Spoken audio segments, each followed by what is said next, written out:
모두가 꿈꾸는 건강하고 행복한 삶에 한 걸음 더 가까워지는 시간 건강 매거진. 안녕하세요. 진행을 맡은 임지연입니다. 잘못된 건강 상식은 바로잡고 올바른 건강 상식은 제대로 배워보는 시간이죠. 자, 오늘 건강 매거진에서는 100세 시대 치아 건강의 파수꾼으로 주목받고 있는 임플란트. 어떻게 심고 오래 관리할 수 있을지 자세히 알아보도록 하겠습니다. 튼튼하게 오래 사용하는 임플란트 치료법 알려주실 분 모셨는데요. 자, 권순모 원장 나오셨습니다. 원장님 안녕하세요.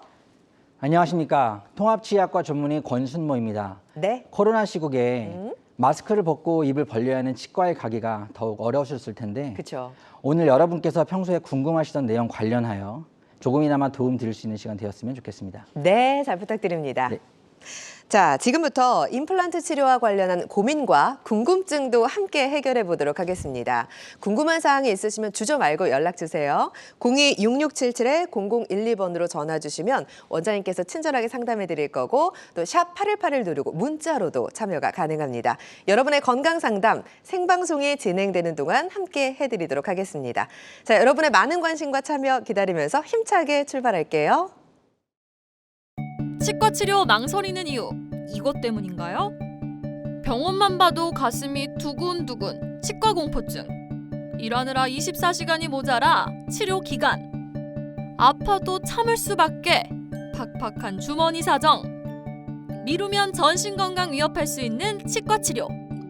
건강 매거진에서 여러분의 건강 궁금증 모두 해결하세요. 네, 이제 임플란트가 워낙 대중화되다 보니까 관건은 어떻게 하면 오래 튼튼하게 사용할 수 있을까가 아닐까 싶습니다. 자, 근데 많은 분들이 임플란트 이게 생각보다 오래 가지 않더라, 여러 가지 불편함이 있더라 이런 얘기 하시거든요. 임플란트 수명을 단축시키는 거 어떤 것들이 있는지 원장님께 물어보도록 하겠습니다. 어떤 게 있을까요, 원장님? 네. 제가 임플란트에 자주 발생하는 현상들에 대해 5가지로 일단 정리를 해보았는데 네. 일단 시작하기 전에 자, 임플란트도 치아와 마찬가지로 구강 내에 존재하는 것이잖아요. 그렇죠. 그럼 치아에 우리가 어떤 문제가 생길 수 있을까 생각을 해보면 네. 일단은 치아 우식이 있을 수 있겠고요. 충치, 우리가 흔히 말하는 충치요. 네.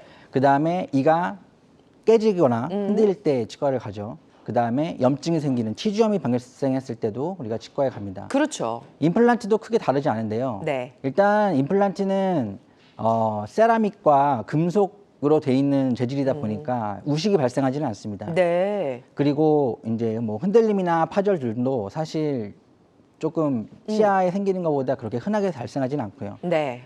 이제 가장 우리가 중요하게 생각하고 주의를 기울여야 할 것이 이제 임플란트에 생기는 치주염, 즉 네. 임플란트 주위염일 것입니다. 그래서 임플란트 주위염을 제가 제일 먼저 올려놓았고요. 그 다음에 임플란트의 그 기계적인 구조상 이제 임플란트의 보철에 흔들림이 발생할 수 있거든요. 그렇죠. 예, 그리고 임플란트의 기계적 파손. 그 다음에 이제 환자분들께서 가장 말씀하시는 것 중에 하나인 이제 음식물 끼임 현상. 네. 그리고 이제 마지막으로 이제 없던 자리에다가 해 넣는 것이기 때문에 우리가 이제 교환 문제로 정리를 해보았습니다. 이렇게 5가지 소주제에 대해서 원인과 그 해결 방안에 대해 제가 자세하게 한번 설명드리도록 하겠습니다. 네, 알겠습니다. 자, 많은 분들이 임플란트를 고려하면서 주변에서 이런 문제점들이 있더라 하시면서 망설이는 분들도 분명히 계시는데요. 이렇게 물어보시잖아요. 인공치아인데 왜 이렇게 치아에 염증이 생기는 건가요? 이런 말들 많이 하시죠. 그러니까 임플란트에도 여러 가지 염증이 생길 수 있다라는 얘기잖아요. 맞습니다. 임플란트에도 염증이 생길 수 있습니다. 네. 제가 준비한 그림을 보면서 좀 자세히 설명을 드리겠습니다. 네. 많은 분들께서 임플란트를 이제 많이 하셔가지고 비교적 뭐 많은 분들이 아시고 계실 텐데 네. 먼저 여기 그림을 보시면 일단은 이 아랫부분에 잇몸뼈가 보이시죠? 네. 그리고 이 잇몸뼈는 이 잇몸으로 둘러싸여 있습니다. 그리고 이 임플란트는 그 3단의 구조로 되어 있는데 네. 이제 가장 아랫부분이 잇몸뼈에 식립되어 있는 픽스처고요. 그리고 잇몸 밖에는 치아 모양의 크라운이 있습니다. 그리고 이 중간 부분이 이 이제 중간 기둥이라고 제가 표현을 하겠습니다. 지대주라는 것인데 이 지대주가 상부에 있는 크라운과 하방에 있는 픽스처를 연결하고 있습니다. 네. 잇몸을 보겠습니다. 잇몸을 보시면 좌측의 잇몸은 선홍색의 건강한 상태이고 오른쪽은 조금 더 붉고 좀 부어있는 모습을 보이실 수 있죠. 네. 이렇게 우리가 잇몸이 충혈되고 부어있으면 이것을 네. 이제 염증이 생겼다라고 이제 표현을 하고 느껴지시는 건데 네. 이 부분에 틈이 발생합니다. 염증이 생기면 이 부분에 틈이 발생하면서 어떤 불순물이 더 네. 들어갈 수도 있고 그 다음에 이제 세균이 감염이 되죠. 그러면서 염증 반응이 더 진행이 되면 이제 잇몸뼈를 내리게 됩니다. 잇몸뼈에 염증을 생기고 손상을 시키죠. 이제 이렇게 되면은 이제 이게 치주염이 발생을 하는 것인데요. 네. 우리가 임플란트의 자연 치아 상태보다 더 잇몸 염증이 더 잘 발생할 수 있다라는 것은 왜 그러는 것이냐면은 네. 이제 치아가 빠지면 치아가 빠진 자리 주변 조직이 그대로 유지가 되는 것이 아니라 네. 치아를 지지하던 잇몸뼈와 그 다음에 치아 주변에 있었던 각화 부착치은, 즉 단단하고 고정된 잇몸이 같이 없어지게 됩니다.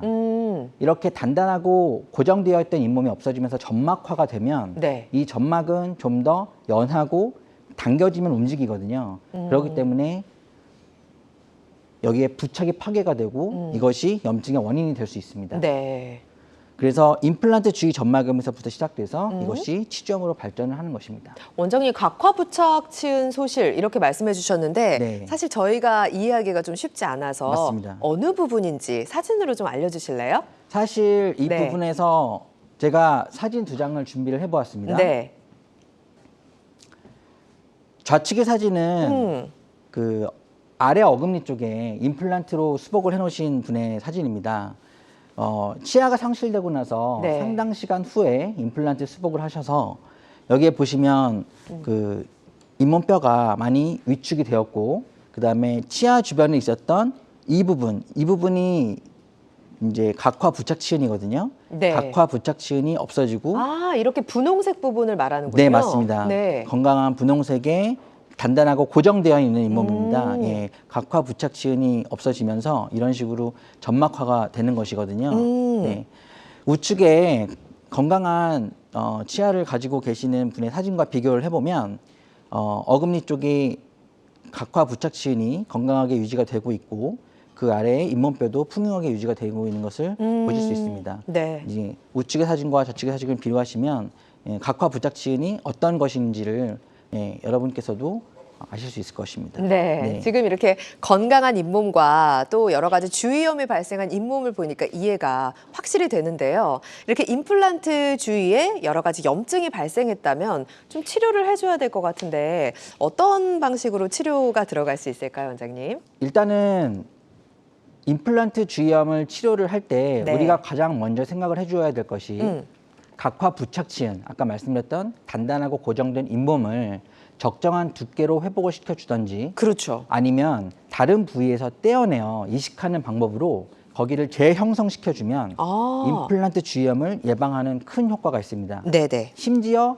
임플란트 주위염이 진행되어 발생을 했더라도 이런 식으로 치료를 해주면 이게 치료가 되거든요. 네. 그래서 일단은 각화 부착치은을 확보해주는 여러 가지 잇몸 수술을 통해서 거기를 확보를 해주는 것이 중요하다고 할 수 있고요. 네. 그 다음에 우리가 그 임플란트 주위염이 발생을 하면 네.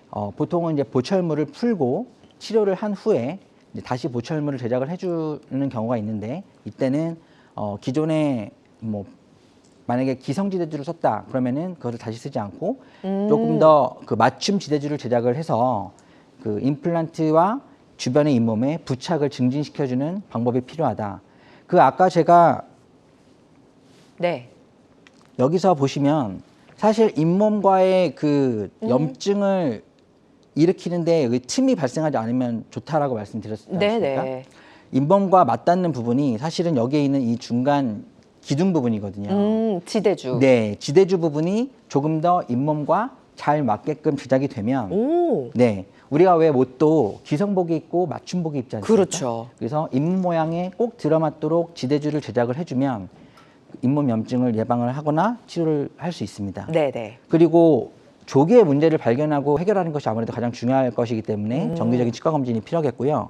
자가 관리가 가장 중요한데 자가 관리는 여러분들께서 양치질을 한 후에 이솔질을 하신 후에 잇몸을 마사지하듯이 문질러 주신다거나 오. 워터픽 구강 세정 기구를 이용해서 임플란트 주변 부분을 청결하게 관리해 주시는 것이 가장 중요하다고 할 수 있겠습니다. 네. 네. 자, 임플란트 주변에 염증이 발생할 수 있고요. 염증이 발생했다 할지라도 치료할 수 있는 방법이 있다고 하니까 주의를 기울여서 살펴봐 주시기 바랍니다. 특히나 이 각화 부착 치은이 굉장히 중요한 역할을 하는 것 같은데 이거를 또 여러 가지 시술을 통해서 만들거나 조정을 할 수 있나 봐요. 사진을 통해서 좀 자세히 알아보도록 하겠습니다. 네. 각화 부착층이 아까 제가 적정한 두께를 확보를 해주거나 네. 다른 부분에서 떼어 이식을 하는 방법이 있다 이렇게 말씀을 드렸는데 네. 이 치근단 변이 절제술은 이름은 어려워요. 치근단 변이 절제술 이름이 좀 어렵죠. 네. 어떤 걸까요? 네. 예.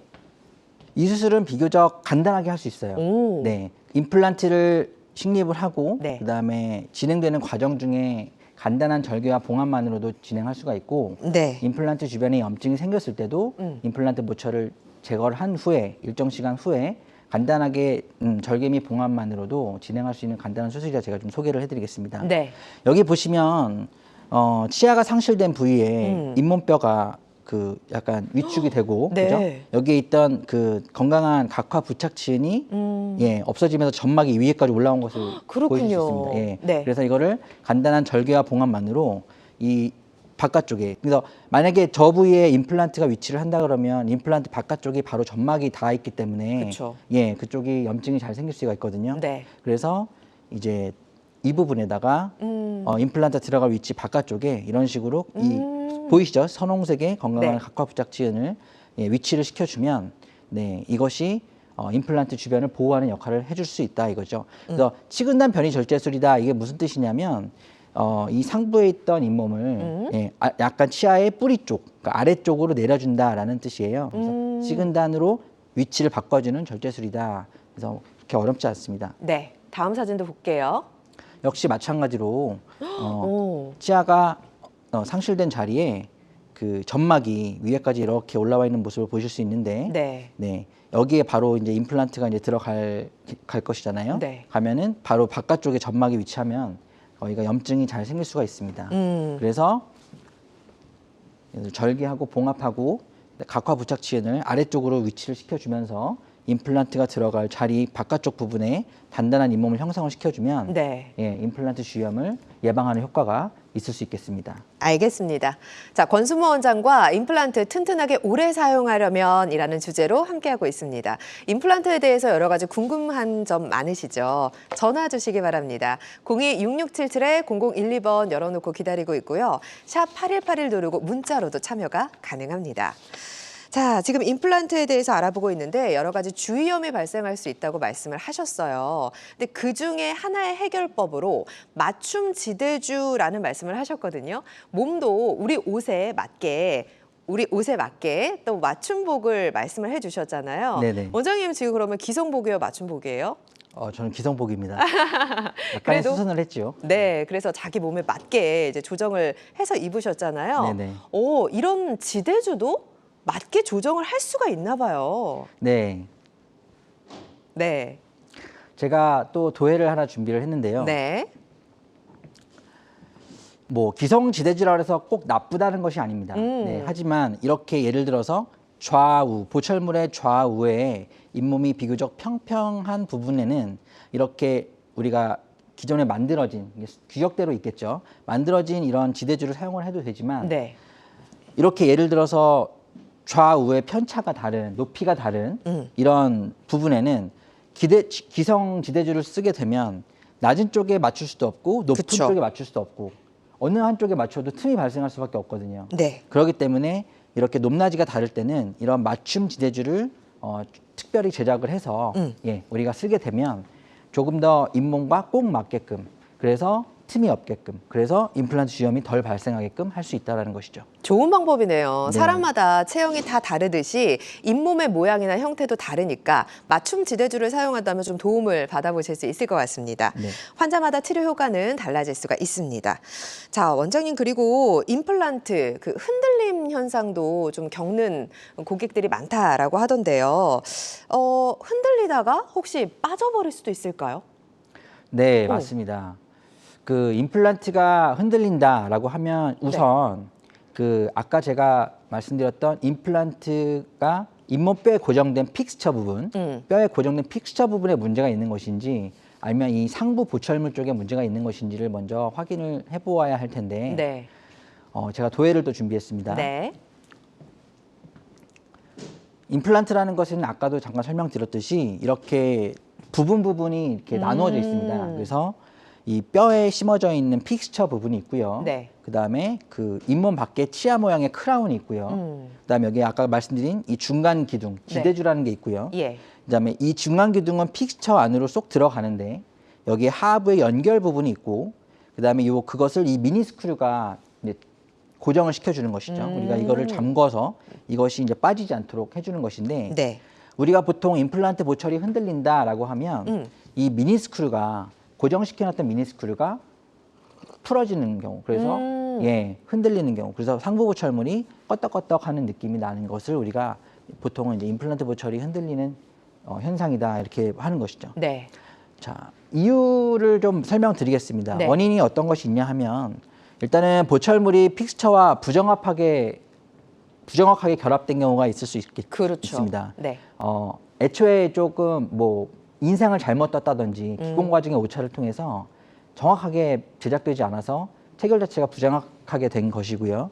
그 다음에 교합력이 보철물 끝 쪽으로 작용하는 경우가 있을 수 있는데, 네.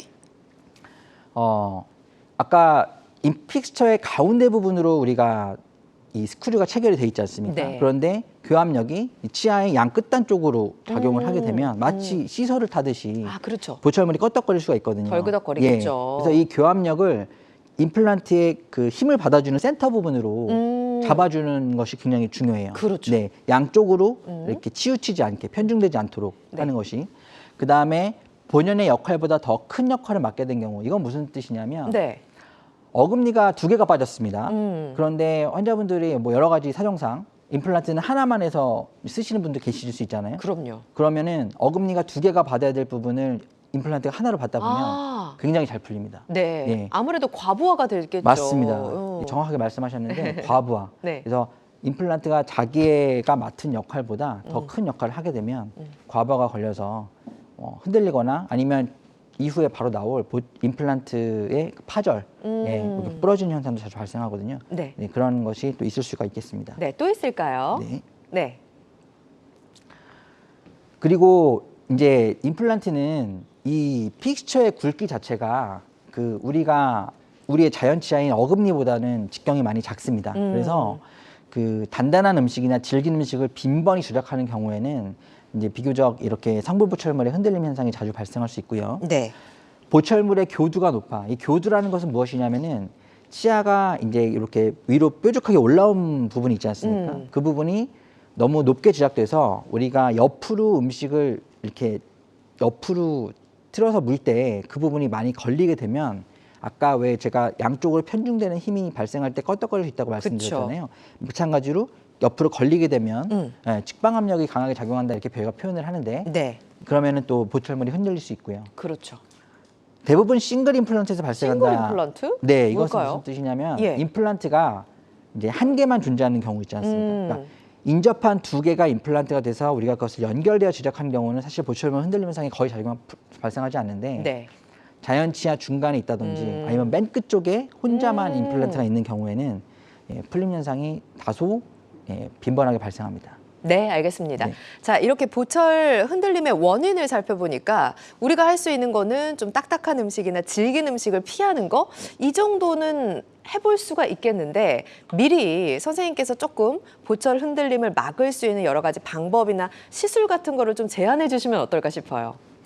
네, 임플란트 보철 흔들림을 최소화하려면 네. 정확하게 만들어야 되고요. 그렇죠. 그 다음에 교합 상태를 우리가 시뮬레이션을 좀 해볼 수 있으면 좋습니다. 네. 만들어서 유광 내에 체결해서 문제를 나중에 파악하는 것보다는 미리 이렇게 만들면은 보철물이 좀 더 덜 흔들릴 수 있겠구나. 이렇게 하면은 교합력이 편중되지 않을 수 있겠구나. 측방 압력이 덜 걸릴 수 있겠구나. 이렇게 시뮬레이션 해볼 수 있으면 좋지 않겠습니까? 네. 그래서 요즘에 저희가 이제 많이 쓰는 방식으로는 네. 화면을 좀 보시면요. 네. 이제 구강 스캐너를 이용을 해서 구강내를 사진을 찍듯이 스캔을 하는 것이죠. 이렇게 스캔을 한 곳에다가 바로 우리가 컴퓨터 그 디자인 소프트웨어를 이용을 해서 네. 중간 지대줄을 디자인을 하고요. 그 다음에 그 보철물을 디자인을 하고요.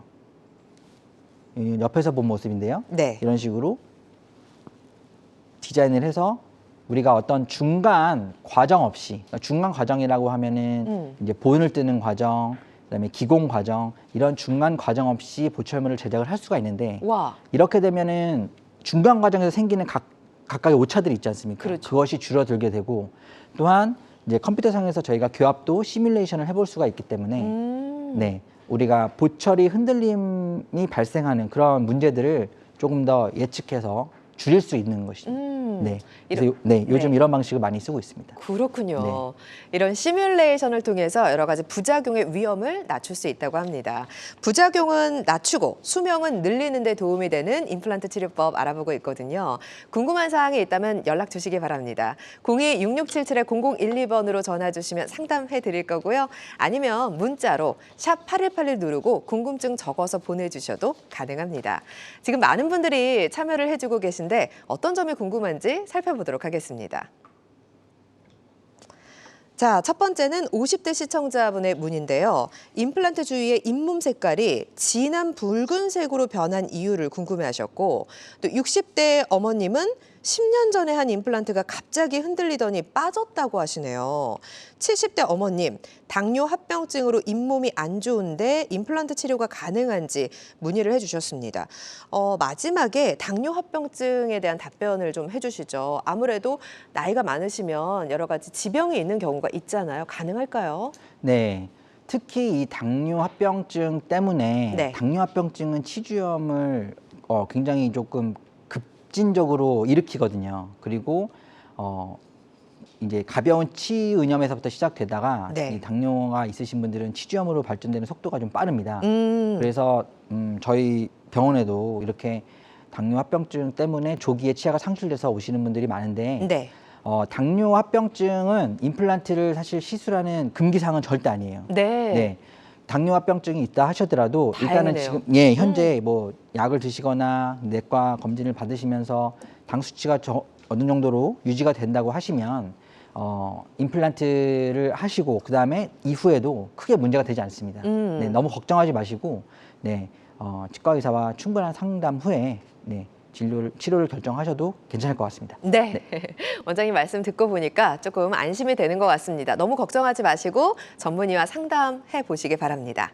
자, 문자 상담 내용 살펴보도록 하겠습니다. 네.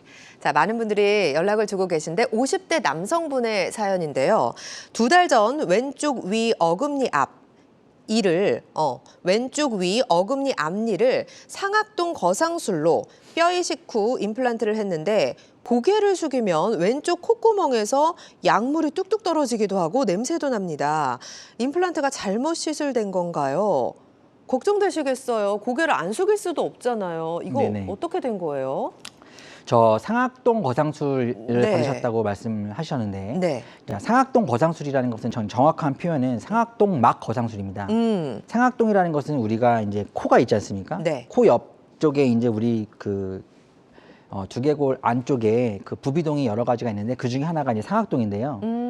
우리가 어금니 쪽, 위쪽에 있는 어금니 쪽이 이가 빠지고 치조골이 흡수가 되면 네. 우리가 이제 가용할 수 있는 높이가 낮기 때문에 그것을 증가시키고자 상악동 안쪽에 있는 저면에 있는 막을 이제 거상을 시켜서 그쪽을 이제 뼈를 이식을 해가지고 확보를 하는 거예요. 네. 근데 이 상악동 막이 어느 정도의 두께냐면 우리가 왜 달걀 껍질을 이렇게 깨고 보면은 그 얇은 막이 있지 않습니까? 네, 알아요. 아시죠? 예. 그 막의 한 두세 배 정도 두께. 그러니까 쉽게 말해서 어떻게 표현하면 거위 아래 그런 막이라고 생각하시면 될 것 같다. 그래도 상당히 얇네요. 얇습니다. 네. 그래서 자칫 잘못하면 이것이 그 이제 찢어지는 경우도 있고, 그다음에 수술 중에 이것이 찢어지는 것을 발견하지 못할 수도 있어요. 왜냐하면 시야가 잘 안 보여서. 네. 그래서 아니면 이제 뼈를 이식을 하는 과정에서 이게 찢어진 경우도 있고요. 근데 이 상악동 막이 이제 찢어지거나 천공이 되면 네.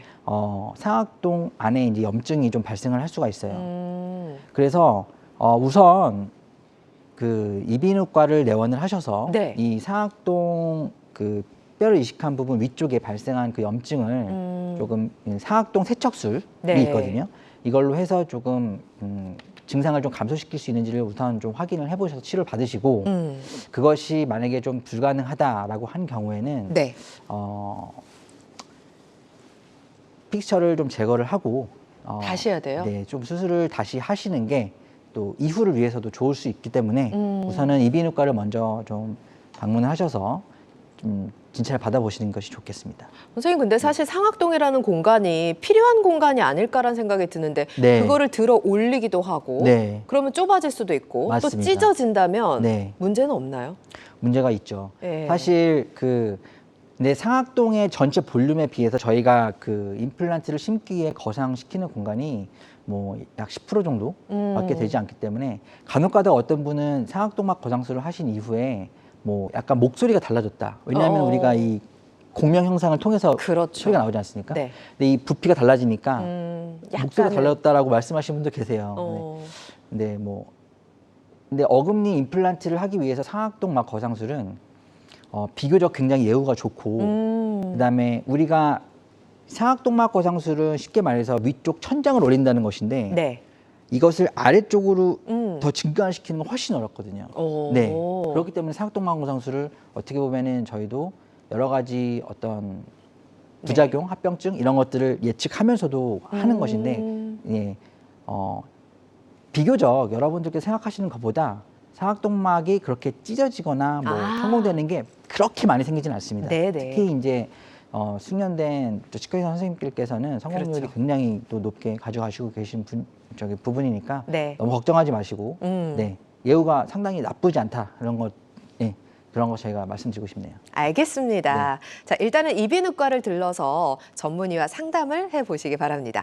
시청자 한 분과 전화 연결이 되어 있습니다. 어떤 점이 불편한지 여쭤보도록 할게요. 전화 받아보겠습니다. 여보세요? 여보세요? 네, 안녕하세요. 아, 예, 수고하셔요. 네, 감사합니다. 어머님 예, 연세가 예. 어떻게 되세요? 아, 42년생이에요. 연세가 꽤 있으시네요. 예, 예. 네, 치아가 불편하세요? 예. 어떻게 불편하세요? 말씀해 주세요. 아, 네. 아랫니가, 아랫니가 전에 부분 틀리했는데, 네. 본 이가 빠졌어요. 네네. 빠져서, 이제 그 빠진 걸 거기다가 떼었어요. 떼우고 나니까 이제 완전 틀리가 됐어요. 네네. 그러고 나니까 잇몸이 아파서, 얼마나 되셨어요? 한 1년쯤 됐어요. 원장님 어떤 상태일까요? 네. 안녕하세요, 어머니. 아, 예, 수고하셔요. 네. 예, 어머니 예. 그러면은 42년생 지금 한국 나이로 약 80세 정도 되셨다고 예, 예. 네, 알고 네. 예, 네. 예, 그 예. 이제 아랫니가 어금니가 없으셔서 뭐 앞쪽에 이제 치아 몇 개를 이용을 해서 부분 틀니를 예. 쓰셨던 건데 그마저도 이제 빠지고 전체 예, 틀니가 예. 됐다 이 말씀이시잖아요. 예, 예. 네네. 아무래도 그래도 이 치아가 정말 소중한 게 한두 개라도 남아 있으면 그래도 이 틀니에 걸리는 역할이라도 해서 예. 그죠? 틀니가 예. 움직이지 않고 이렇게 뭐 그렇죠. 입안에서 논다 그러잖아요. 네. 그렇지 예. 않게 하는 중요한 역할을 하는데 이게 없어지니까 예, 예. 굉장히 불편하실 텐데 그럼 어머니 앞으로 예를 들어서 뭐 임플란트나 이런 것을 좀 해서 조금 더 예, 예. 편하게 쓰시고 싶은 생각이 있으신 건가요? 그래서 치과를 갔더니만 네. 이 안에 양쪽에 두 개 심고서 네네. 틀니를 하라고 네네. 그러시더라고요. 네네네. 맞습니다. 그런데 그래서 또 네. 어느 분은 그냥 그런 거 없이 그냥 막 틀니 해서 쓰니까 괜찮더라 그래요. 네네. 그래서 어떻게 했으면 좋을까 그렇죠. 여쭤보려고요. 네. 네네. 그래서 지금 현재 어머니께서 쓰시고 계신 거는 기존에 있는 부분 틀니를 보수를 해서 예, 예. 어떻게 보면 지금 임시로 사용을 하고 계신 것 같은데 예, 예. 이제 이것은 어쨌건 예전에 만들어 놓으셨기 때문에 지금 어떤 예. 변화된 잇몸 상태를 반영하는 부분은 아니기 때문에 아마 예. 정확하게 맞지는 않으실 거예요. 예. 그래서 제 생각에도 또 어머니께서 연세가 좀 있으시다 보니까 네. 임플란트라는 걸 선뜻 또 하시기도 좀 어려우실 수 있고 예, 그래서요. 그래서 제 생각에도 일단은 예. 우선 예. 한번 전체 틀니를 한번 예. 정확하게 좀 제작을 하셔서 예, 일단 예. 한번 사용을 해보시고요. 예, 1년 예. 정도 이렇게 보통 조금 적응 기간이 필요하십니다. 근데 예, 예. 그래서 쓸만하시다 그러면은 사용하시면 되고, 만약에 예, 전체적인 잇몸뼈가 너무 많이 꺼져 있거나 그래서 그것이 예, 조금 예. 어머님 생각하시기에 이렇게는 너무 불편해서 안 될 것 같다라고 하시면 예, 아까 예. 어머니께서 말씀하셨던 것처럼 뼈가 좋은 쪽에, 특히 이제 앞니 쪽 뼈는 어금니만큼 꺼져도 우리가 그 신경관이 여기까지는 지나가지 않기 때문에 네. 가용할 수 있는 뼈가 좀 있어요.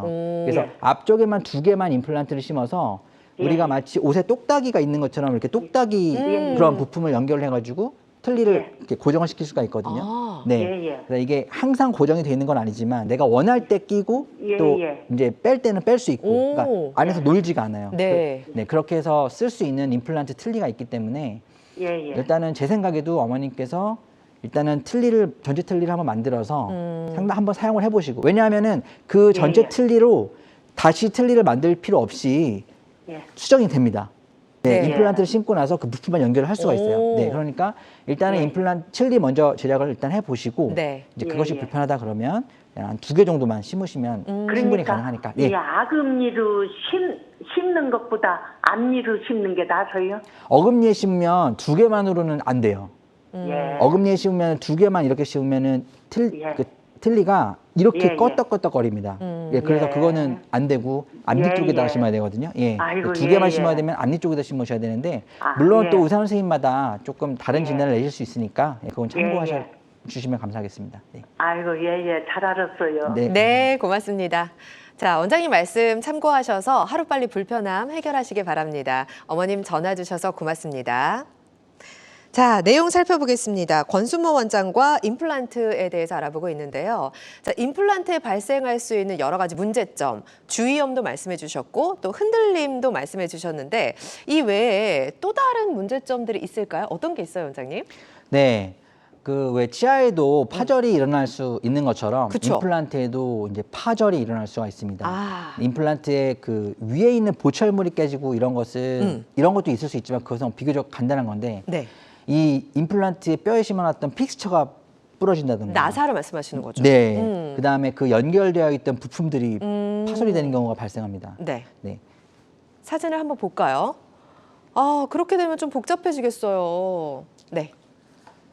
픽스처가 부러진다던가, 그다음에 그 그러니까요. 연결돼 있던 그 아까 말씀드렸던 지대주, 중간 기둥, 그리고 스크류가 기계적 파손이 일어나면 네. 우리가 이제 임플란트 보철물이 흔들리기 시작도 하고요. 그다음에 빠지기도 하고 이렇게 되죠. 네네. 아니, 네. 그러면 저렇게 나사가 부러졌다면 이거는 다시 뽑아서 다시 할 수밖에 없을 것 같은데. 맞습니다. 그래요? 네. 어떻게 할 수 있을까요? 안타깝게도 네. 일단은 픽스처가 찢어지거나 파손이 되면 픽스처를 제거를 할 수밖에 없어요. 그 부분이 파절이 되면 상부에 있는 보철물을 튼튼하게 잡아줄 수가 없거든요. 네. 픽스처를 제거를 하면 픽스처가 또 쉽게 빠지는 것은 아니고, 픽스처와 잇몸뼈가 단단하게 결합되어 있던 부분을 쉽게 말해서 거기를 이렇게 도려내서 빼야 되기 때문에 아. 약간의 또 힐링되는 시간이 필요합니다. 그쵸. 그래서 약 한 달 후에 재식립을 해주셔야 되고요. 네.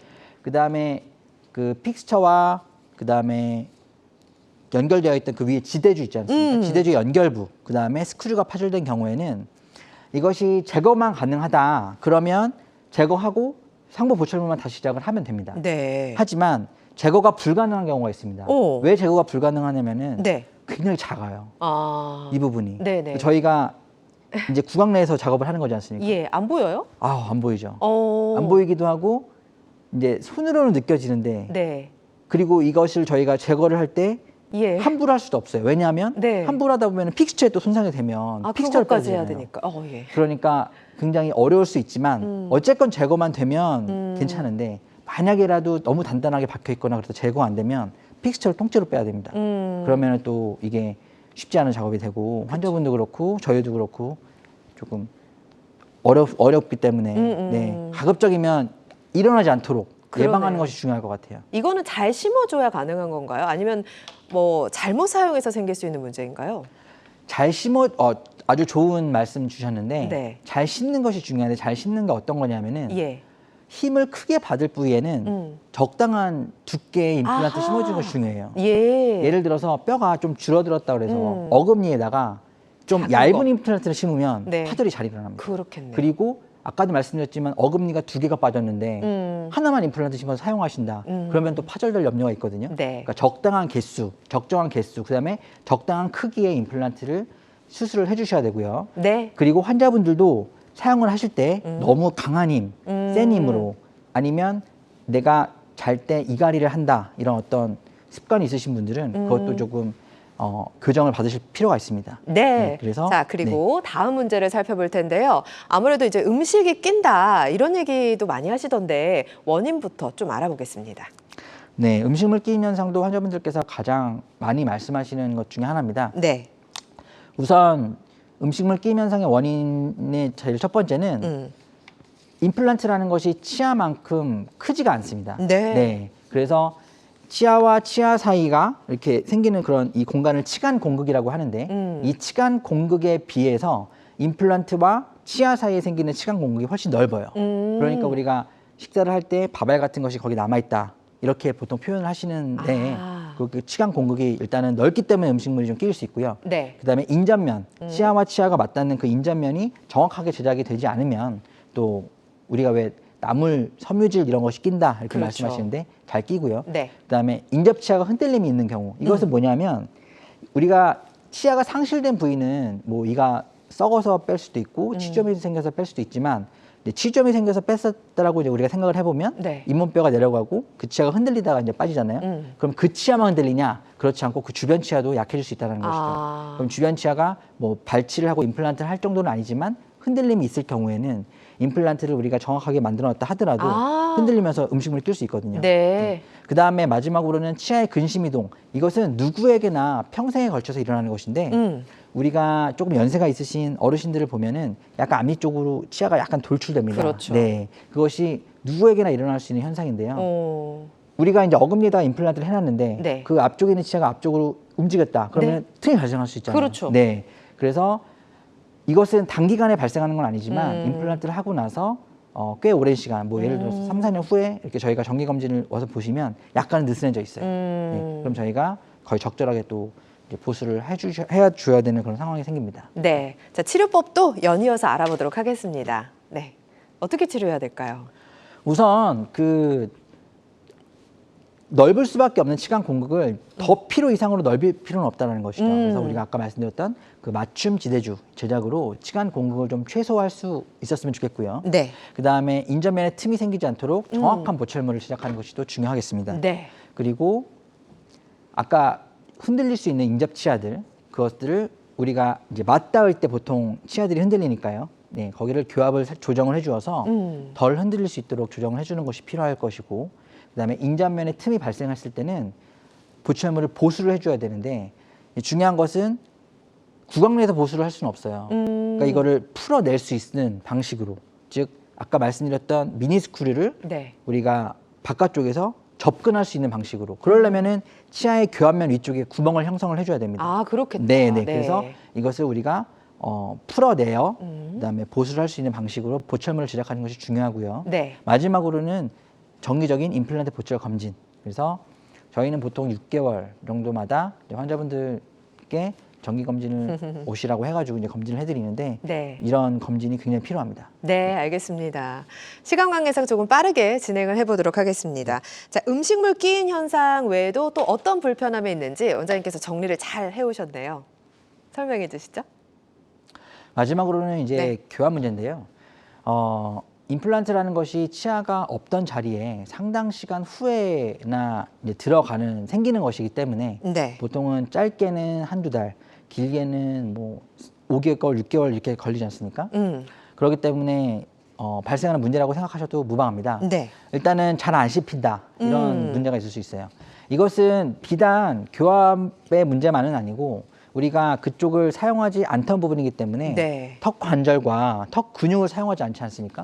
그러다 보면은 마치 우리가 재활 훈련을 할 때 네. 뭔가 처음에는 내 몸 같지 않지 움직이는 것처럼 그렇죠. 네, 네. 잘 안 씹히는 현상이 생기기 때문에 네. 처음에 교합을 100점 만점으로 맞추려고 한다기보다는 어느 정도 맞춰놓고 충분한 시간이 흐른 후에 조금 씹는 연습을 하신 다음에 교합 조정을 수차례 받으시는 것이 좋을 건데 처음부터 좀 잘 안 씹힌다 그래서 내가 뭐가 잘못됐나 이렇게 생각하셔가지고 하지 마시고 네. 선생님께 의사 선생님께 잘 말씀드려서 그럼요. 교정 받으실 수 있으면 좋겠습니다. 네. 그다음에 혈압 오래 씹힌다 이런 문제도 마찬가지인데요. 우리가 물론 보철물 사이즈가 비교적 크게 제작되어서 그런 경우도 있어요. 그런 경우에 이제 조정을 받으시면 될 것이고, 그다음에 혀나 볼이 우리가 이제 그쪽에 이가 없을 때는 편하게 움직이지 않습니까? 그렇죠. 혀도 이렇게 편하게 왔다 움직일 수 갔다 있고, 하고. 예, 예. 볼도 안쪽으로 많이 들어와 있고요. 네. 그래서 처음에 누구나 생길 수 있는 문제고, 제가 보기에 2주 정도가 지나면 거의 대부분 해결이 되더라고요. 네. 그다음에 딱딱 소리가 난다. 이것도 임플란트의 보철을 요새 최근에 이제 질코니아라는 것으로 만드는데 그 질감 때문에 그 질감이 약간 유리 같은 질감이 좀 나거든요. 그래서 딱딱 소리가 날 수도 있고요. 그다음에 없던 부분에 이제 치아가 생기니까 교합 문제 때문에 또 딱딱 소리가 난다 이렇게 말씀하시는 분도 있는데 네. 실제로 교합이 높아서 생기는 부분은 교합 조정을 하면은 이것이 해결이 되고요. 그것이 아니더라도 어떤 이런 문제 때문에 생기는 거라면은 시간이 지나면서 좋아집니다. 그리고 옆으로 갈았을 때 지글거리는 소리가 나거나 걸린다. 이 문제도 우리가 아까 말씀드렸던 임플란트 보철의 교두 모양을 너무 높게 형성되거나 측방압에 걸리면 이게 이런 문제가 생기거든요. 네. 그래서 우리가 교합 조정을 충분히 잘 해주어서 이런 문제를 해결을 할 수가 있고요. 네. 다음은 아까 우리가 이제 잘 안 씹힌다라고 했을 때 제가 관절과 근육이 이제 안 쓰던 부분을 쓰게 돼서 그렇다 그렇게 말씀드렸지 않습니까? 네. 턱 관절이나 턱 근육이 아프다 마찬가지라고 보시면 될 건데 아플 수 있어요. 근데 아플 때 우리가 간단한 물리치료나 네. 그다음에 요즘 이제 치과에서도 턱관절 물리치료 기계들 많이 있거든요. 그래서 좀 이런 건 치료를 좀 동반하셔가지고 아플 때 무조건 참고만 있지 마시고 그런 치료를 받으시고 필요하면은 또 처방 받으셔서 또 약도 좀 복용하시고 네. 이렇게 하면서 안 쓰던 근육을 쓰는 거기 때문에 아플 수 있거든요. 그래서 그렇죠. 적당한 좀 치료가 필요할 수 있고요. 네. 맞닿는 치아가 아프다 이거 굉장히 중요한 것인데 그 치아가 치아가 없어지는데 이제 위에 치아가 남아 있다. 그럼 위에 치아는 이제 아래 치아가 없기 때문에 느슨해집니다. 그렇죠. 예, 뼈와. 네. 그러면 뼈와 치아 사이에 치주인대라는 것이 있어요. 그게 느슨해지는데 나중에 이가 들어와서 거기서 압박을 받으면 굉장히 시큰거려요. 네. 근데 그게 어떤 이상이 있는 건 아닌데 그것도 마찬가지로 없다가 생겨서 그래요. 그래서 그것이 조금 적응이 될 때까지는 네. 시간이 좀 필요하고요. 그렇죠. 그동안에는 좀 많이 아프기 때문에 약을 드시거나 이럴 필요도 있어요. 네네. 그다음에 마지막으로 임플란트를 넣거나 주변 치아가 아프거나 시리다. 이것도 마찬가지인데 아까 치아가 상실되고 나면 주변 치아가 좀 약해질 수 있다라고 말씀드렸잖아요. 치아가 없던 자리로 약간 안쪽으로 밀려 들어오기도 하고요. 네. 그다음에 좀 긴장이 좀 떨어지는 상태죠. 근데 우리가 치아를 넣을 때 너무 편하게 넣으면은 아까 말씀드렸듯이 인전면이 틈이 벌어지기 때문에 네. 음식물이 낄 수가 있어요. 그렇죠. 좀 빡빡하게 넣어놓거든요. 그러면 이렇게 주변 치아가 좀 아플 수 있어요. 약간 압박이 있을 수가 있어요. 네네. 그리고 이것이 아프거나 시리다 이런 느낌으로 느껴질 수 있기 때문에 네. 약 1주에서 2주 정도 시간은 적응 시간이 좀 필요하다 이렇게 생각하시고 그 시간이 지난 이후에도 문제가 계속 발생이 된다면 이제 의사 선생님께 말씀을 드리셔서 해결하실 수 있으시면 되겠습니다. 알겠습니다. 적응하는 데 시간이 조금 필요하다라는 거 참고해 보시기 바랍니다. 임플란트 오래오래 사용하려면 주제로 함께 하고 있습니다. 궁금한 사항이 있으면 02-6677-0012번으로 전화 주시고요. 샵 8181번으로 문자로도 참여가 가능합니다. 자, 원장님 이제 임플란트에서 발생할 수 있는 여러 가지 문제점에 대해서 알아봤는데요. 비교적 예후가 좋은 치료 사례를 좀 보도록 하죠. 네. 자, 이번에 70대 환자분이신데 위쪽에 치아가 하나도 없었어요. 어떻게 해결해 주셨어요? 네, 이분은 이제 70세 남성 환자분이십니다. 네네. 네. 아까도 말씀하셨지만 당뇨가 있으시면 치아가 좀 조기에 상실되시기가 쉬운데 그쵸. 이분도 50대 때 치아가 전부 상실이 되셔서 약 10년 가까이 위에는 네. 이제 틀니를 사용을 하셨던 분이고요. 아래는 이제 남은 치아를 이용해서 이렇게 전부 연결된 보철물로 브릿지로 이제 보철을 수복을 하셔가지고 사용을 네. 하셨던 분입니다. 오랫동안의 틀니 사용으로 인해서 잇몸뼈가 많이 위축이 되셔가지고요. 네. 좀 수술하는데 어려움이 있었지만 양쪽에 아까 말씀드렸던 그 상악동 고상수를 이제 병행을 해서 임플란트를 하고 이제 앞쪽에도 이제 임플란트를 이렇게 진행을 해서 약 8개 정도의 임플란트를 식립을 하여가지고 전체를 이제 보철을 진행을 하였고 네. 아래도 이 위에를 다 하신 다음에 또 쓰시다가 이후에 이제 위에를 해보시니까 너무 좋으시니까 아래도 좀 하고 싶다라고 하셔서 아래도 남아있던 치아 모두 발치를 하고요. 이렇게 순서대로 수술을 진행을 하였습니다. 네, 다음 사진 볼게요. 오, 네, 이렇게 완성된 잘라졌군요. 사진인데요. 네. 네, 위에는 총 8개, 아래는 총 11개 이렇게 식립을 해서 최종적으로 완성된 보철을 제작을 하였습니다. 네, 그렇군요. 네. 그러니까 당뇨가 있어도 그리고 위에 부분에 치아가 하나도 없어도 임플란트 치료가 가능했던 사례군요. 맞습니다. 네, 이런 환자분들이 되게 많으시잖아요. 네네. 혹시 약을 끊어야 된다거나 네. 뭔가 준비해야 될 사항이 있을까요? 당뇨 때문에 복용하시는 약은 특별히 뭐 단약을 하거나 이러실 필요는 없습니다. 네네. 제가 바로 다음에 이제 말씀드린 어떤 심혈관계 질환 때문에 아스피린을 복용하는 사례 그런 경우에는 단약 기간이 필요한데 당뇨는 뭐 그런 금기사항은 없고요. 다만 이분 같은 경우에 이제 제가 좀 말씀드리고 싶었던 거는 오랫동안 틀니를 사용을 하시면 이제 틀니가 이 잇몸을 지지를 하지 않습니까? 잇몸을 이렇게 감싸지 않습니까? 감싸는데 그래서 이제 구순 지지도가 조금 있는 편인데 이것을 임플란트로 바꾸면은 여기가 좀 구순 지지도가 좀 떨어져가지고 인중이 약간 꺼지는 듯한 좀 모습이 있을 수가 있어요. 그래서 조금 과도한 오랫동안 기간 동안에 틀니를 사용을 하시면은 그런 나중에 임플란트 하고 나서 조금 약간의 그런 문제는 있을 수 있다. 네, 알겠습니다. 만 염두해 주시면 되겠습니다. 네. 환자마다 치료 효과는 달라질 수 있습니다. 시간 관계상 마지막 전화 상담이 될 것 같습니다. 빠르게 전화 받아볼게요. 여보세요? 예, 수고하십니다. 네, 감사합니다. 예, 자, 예. 어머님 연세가 어떻게 되세요? 67죠. 네, 어떻게 예. 불편한지 원장님께 말씀해 주세요. 제가요. 네. 그 위에 상단에 14개 치아를 다 임플란트를 하게 됐어요. 네. 그래서 이제 다 발치는 된 상태고, 근데 처음에 이제 원장하고 상담을 하는데, 네. 그 톰을 6개월 있다가 네네. 이제 그 마지막 틀니를 그렇게 하는 걸로 얘기를 해서 네. 그게 이제 그렇게 틀니를 바로 하지 않고 그 유예기가 이렇게 길게 하는 이유가 어떤 경우에 그런가요? 왜 시간이 필요하죠, 이렇게 길게? 네. 네. 아까 말씀드렸던 그 상악동 고상술을 위에라고 지금 말씀하셔서 그런데 네. 이제 만약에 14개 치아를 모두 발치하시고 전체를 임플란트 하신 경우에는 제 생각에는 이 상악동 고상술이 필요한 케이스였다고 생각이 되거든요. 상악동 고상술을 하고 나서는 저희가 필요에 따라서 4개월에서 6개월 정도의 기간이 필요합니다. 이식한 뼈가 골화가 되는데 그 정도가 시간이 필요해요. 예, 그래서 어쩔 수 없군요. 네. 그래서 보통 상악동 고상술을 먼저 하고 나중에 뼈가 된 다음에 임플란트를 심는 경우도 있고 네. 상악동 고상술을 하면서 바로 임플란트를 같이 심는 경우도 있는데 어느 경우든 대략 6개월 정도 이상은 필요합니다. 그래서 위에다가 임플란트를 하는 것이 보통 아래에다 임플란트 하는 것보다 시간이 조금 더 오래 걸리세요. 네네. 어머님. 그래서 6개월 정도 필요하다고 말씀하신 것 같습니다. 네. 그리고 한 가지 제가 빨리 예. 여쭤볼게요. 네네. 대개 누구든지 이렇게 저같이 또 많이 하면은 그 틀니를 이제 그동안은 안 주고 있다가 이제 6개월도 세월이 흘러가지고 다다음 달이면 6개월이 되니까 얼마 안 남았는데 네네. 이제 그래서 이제 틀니를 가져가라고 그래서 제가 네. 차에서 이렇게 하니까 천장이 잠깐 타치가 됐는데도 그렇게 아플 수가 없어요.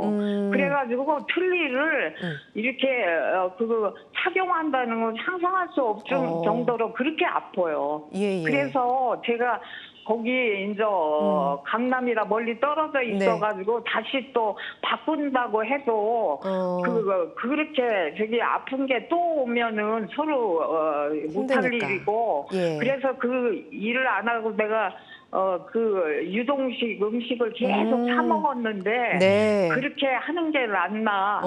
그러고 틀니가 네. 나에 맞게 나온 그런 희망이 없는 상태니까 괜히 이제 힘들 것 같아서 네. 한번 꼭 틀니를 해야 되는지 아니면 그냥 아쉬운 대로 그렇게 이제 하는 게 낫나 그거를 네. 여쭤보려고요. 예, 알겠습니다. 원장님 답변 예, 주실까요? 네.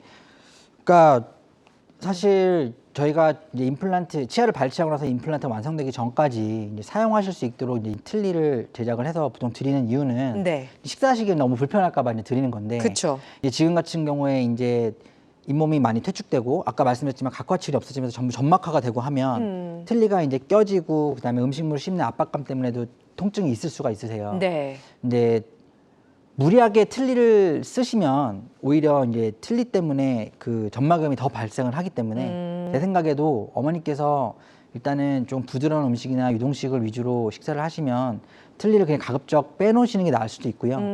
아니 어머니께서 좀 식사를 하고 싶다 그러면은 틀니를 다시 좀 잘 맞춰가지고 그렇죠. 제작을 할 수가 있는데 어차피 이 틀니가 지금 계속 쓸 건 아니고 일단 임시기간 동안 쓸 거라고 제가 판단이 되거든요. 네.